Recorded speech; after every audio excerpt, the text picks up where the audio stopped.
Только что провели сеанс гирудотерапии, внутривлагалищная постановка. Да, поставили 5 пиявочек, которые при внутренней постановке, да, все пиявочные ферменты моментально достигают женского организма. Да, то есть все сразу же попадает в сосудистое русло. Пиявки впрыскивают более 100 биологически активных веществ, которые растворяют мелкие холестериновые бляшки, мелкие тромбы, нормализуют все виды обмена веществ. Что мы делали? Да? Мы поставили пиявки на шейку с помощью гинекологического зеркала. Вот оно как выглядит. Пиявочки, экспозиция у нас была 20 минут. Что они дали организму нашей пациентки?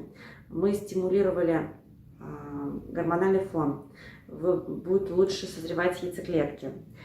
Мы нормализуем рост эндометрия, да, то есть если были какие-то проблемы, то у нас он будет более пышный, более объемный и с удовольствием примет, как губка, оплодотворенную яйцеклетку. А вот это вот то, что у нас вышло, да, это выходит всякий раз застой. В малом тазу выходят сгустки, выходит слизь, все это с запахом.